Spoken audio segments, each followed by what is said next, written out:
আসসালামু আলাইকুম এভরিওয়ান। বিদ্যাঘর একাডেমিতে আপনাদের সকলকে স্বাগত। আশা করি আপনাদের পরীক্ষার প্রিপারেশনও খুব ভালো হচ্ছে। এই পর্যায়ে আমরা এইচএসসি আইসিটি বিষয়ে তৃতীয় অধ্যায় সংখ্যা পদ্ধতি নিয়ে আলোচনা করব। তো চলো দেরি না করে শুরু করা যাক।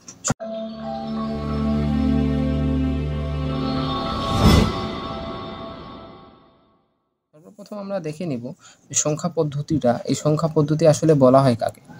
সংখ্যা পদ্ধতি এমন একটা পদ্ধতি যেখানে সংখ্যা লেখা বা প্রকাশের যে পদ্ধতি হয়, আমরা যেভাবে এই সংখ্যাটা লিখব বা প্রকাশ করব, এই লেখা বা প্রকাশের যে পদ্ধতি তাকেই মূলত বলা হয় সংখ্যা পদ্ধতি।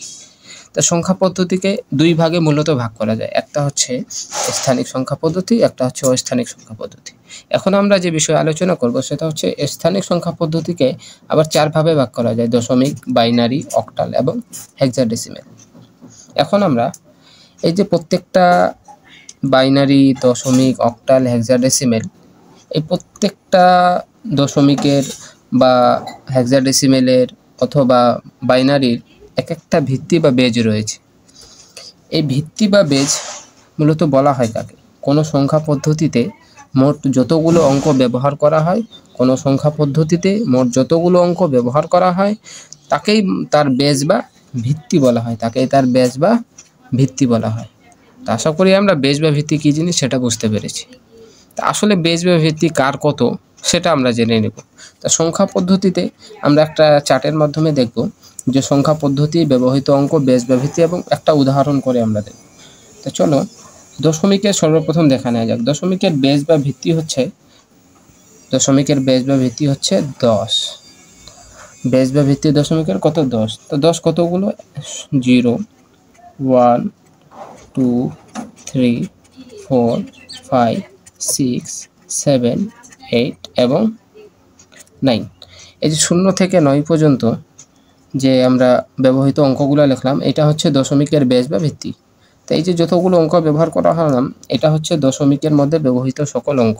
এবং এর বেজ বা ভিত্তি কত? এর বেজ বা ভিত্তি হচ্ছে 10। এরপরে আমরা দেখব বাইনারি। বাইনারির বেজ বা ভিত্তি হচ্ছে 2 বা 2। এর বেজ বা ভিত্তি হচ্ছে 0 এবং 1। এরপরে অক্টাল। অক্টালের বেজ বা ভিত্তি হচ্ছে 8। অক্টাল থেকে আমরা জানতে পারতেছি এর বেজ বা ভিত্তি হচ্ছে 8। 8 কত দূর? 0 থেকে 7। 0, 1, 2, 3, 4, 5, 6 and 7 এবং এর বেজ বা ভিত্তি হচ্ছে 8। এরপর যায় হেক্সাডেসিমেল। আমরা আগেই বলেছি হেক্সা হচ্ছে 6 এবং ডেসিমেল মানে হচ্ছে 10। এই যে দশমিক যেটা আমরা লিখছি, এটাকে যদি আমরা ইংলিশে লিখি তাহলে ডেসিমেল লিখতে পারবো, কোনো সমস্যা নেই। তাহলে হেক্সাডেসিমেল ভিত্তি হচ্ছে 16।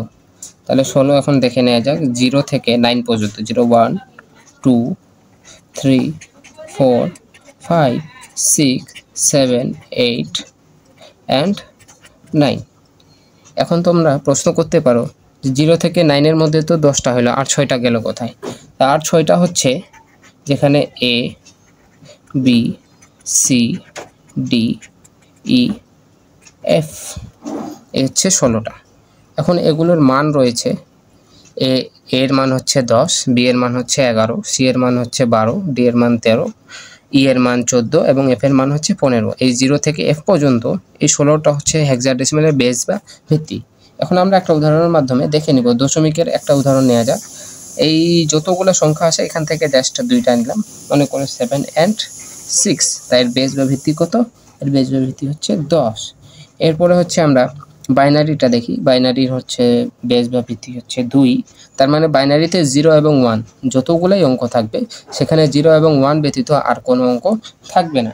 তাহলে আমরা একটা উদাহরণ নিয়ে নেই, 1 0 1 0 1 এবং এর বেজ বা ভিত্তি হচ্ছে 2। এরপরে হচ্ছে অক্টাল। অক্টালে 0 থেকে 7, এই 7-এর বাইরে অন্য কোনো অঙ্ক থাকবে না। তো 0 থেকে 1, 7-এর মধ্যে আমরা যে কোনো একটা উদাহরণ নিয়ে নিই। আমরা একটা উদাহরণ নিলে দেখতে পারবো 1 7, এর বেজ বা ভিত্তি হচ্ছে 8। এরপর যায় হেক্সাডেসিমেল। হেক্সাডেসিমেলে 0 থেকে 9 পর্যন্ত থাকতে পারে অথবা A থেকে F পর্যন্ত থাকতে পারে। আমরা যদি একটা উদাহরণ নিই A 6 এবং বেজ বা ভিত্তি হচ্ছে 16। তা আশা করি এই পর্যন্ত আমরা যতগুলা করলাম যেখানে আমরা সর্বপ্রথম পড়েছি সংখ্যা পদ্ধতি কাকে বলা হয়, যেটা হচ্ছে তোমাদের পরীক্ষার ক নাম্বারের জন্য মোস্ট ইম্পর্ট্যান্ট।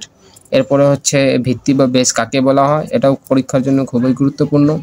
এরপরে আমরা উদাহরণের মাধ্যমে একটা চার্টের মাধ্যমে সংখ্যা পদ্ধতির নাম, ব্যবহৃত অঙ্ক, বেস বা ভিত্তি এবং উদাহরণ এক একটা করে দেখে নিলাম। এই পর্যায়ে আমরা বাইনারি সূত্রসমূহ দেখে নেব। বাইনারি সূত্র বলতে এখন বোঝাচ্ছেটা কি? বাইনারি সূত্র বলতে এখানে বোঝানো হচ্ছে যে বাইনারিতে 0 এবং 1 এই দুইটা অঙ্ক ব্যতীত অন্য কোনো অঙ্ক ব্যবহার করা হয় না। কিন্তু অক্টালে 0 থেকে 7, হেক্সাডেসিমালে 0 থেকে 9 এবং এ থেকে এফ পর্যন্ত, দশমিকে 0 থেকে 9। তাহলে আমাদেরকে যখন বলা হবে যে দশমিক থেকে বাইনারিতে রূপান্তর করতে, অথবা অক্টাল থেকে বাইনারিতে রূপান্তর করতে, অথবা হেক্সাডেসিমাল থেকে বাইনারিতে রূপান্তর করতে, তাহলে আমরা এই যে উদাহরণ একটা নিলাম, এই উদাহরণের মাধ্যমেই আমরা দেখে নিব যে আসলে এই যে 76টা দেওয়া হয়েছে দশমিকে, এটাকে আমরা বাইনারিতে করলে কি অ্যান্সার চলে আসে। তাহলে এটা বের করার একটা সূত্র হচ্ছে বা পদ্ধতি হচ্ছে, সেটা হচ্ছে 1 2 4 8 16 32 64 এবং 128। এর পর্যায়ে যদি আরও কোনো সংখ্যা বড় থাকে তাহলে আমরা 256 নিতে পারবো, কোনো সমস্যা নেই। মানে যতগুলো থাকবে তার ডাবল, 1 2 4 8 16 32 64 এবং 128। এর পর্যায়ে যদি আরও কোনো বড় সংখ্যা চলে আসে তাহলে 256 আমরা নিতে পারবো, কোনো অসুবিধা নেই। তো এই পর্যায়ে আমরা যে উদাহরণটা দেখতে পাইলাম 7 6, যেখানে 76 একটা দশমিকের মান। এই দশমিকের মানকে আমরা কি করব? তাহলে আমরা এমন একটা সংখ্যা নেব যেখানে প্রত্যেকটাতে যোগ করার পরে যে অঙ্ক আসবে সেখানে হবে 1 এবং যেটা যোগ করার প্রয়োজন নেই সেখানে হবে 0। তাহলে আমরা দেখি প্রথমে 76কে আনার জন্য আমাদেরকে কত প্রয়োজন। আমাদের 64 প্রয়োজন, 64 আমরা নিলাম। এর পর্যায়ে কত প্রয়োজন? আমাদের 76 যোগ করার জন্য 8 প্রয়োজন। 64 আর 8 72, আর প্রয়োজন হচ্ছে 4। তাহলে এই যে 12 আর হচ্ছে 64 আর 8 যোগ করলে হয় 72, 72 আর 4 যোগ করলে হবে 76। তাহলে আর এই যে যতগুলা সংখ্যা রয়েছে 1 2 16 এবং 32, এগুলোতে আমাদের কোনো প্রয়োজন হচ্ছে না, যেহেতু আমরা 76 পেয়ে যাচ্ছি। তাহলে আমাদের এই যতগুলো অঙ্ক পেলাম তার সামনে আমাদেরকে 1 বসাইতে হবে, এবং বাকি যেগুলো আমরা ব্যবহার করিনি সেখানে 0 বসাই দিতে হবে। তাহলে আমরা এই যে 76 এর যে দশমিক মান থেকে বাইনারিতে নিয়ে আসলাম, তার মান হচ্ছে 1 0 0 1 1 0 0, যার বেস বা ভিত্তি হচ্ছে 2। তাহলে আমরা এই পর্যায়ে খুব সহজেই একটা রূপান্তরও দেখে নিলাম, দশমিক থেকে কিভাবে বাইনারিতে রূপান্তর করতে হয়, এবং সূত্রটাও আমরা শিখে নিলাম যে যত প্রয়োজন হবে ওই অনুযায়ী আমাদেরকে এখানে যোগ করতে হবে, এবং যোগ কার ক্ষেত্রে যতগুলো যোগ করব সেক্ষেত্রে তার নিচে 1 বসাবো, এবং বাকি যেগুলোর প্রয়োজন হবে না সেগুলোর ক্ষেত্রে 0 বসাবো। তা আশা করি এই ভিডিওটা তোমাদের অনেক উপকারে আসবে, এবং পরবর্তীতে আমরা সংখ্যা পদ্ধতির যে রূপান্তরগুলো রয়েছে, দশমিক থেকে বাইনারি, বাইনারি থেকে অক্টাল, অক্টাল থেকে হেক্সাডেসিমেল, আবার হেক্সাডেসিমেল থেকে অক্টাল, হেক্সাডেসিমেল থেকে বাইনারি অথবা দশমিক, এই সম্পর্কে আলোচনা করব। তা পরবর্তী ভিডিও পাওয়ার জন্য চ্যানেলটি সাবস্ক্রাইব করতে ভুলিও না, এবং লাইক দিয়ে কমেন্ট করে পাশে থাকো। কোনো সমস্যা যদি হয় তাহলে তোমরা কমেন্ট বক্সে জানাইতে পারো, এবং তোমাদের একটা কাজ দিচ্ছি যেখানে 82কে তোমরা বাইনারিতে রূপান্তর করে দেখাবে এই পদ্ধতিতে। ধন্যবাদ। আসসালামু আলাইকুম।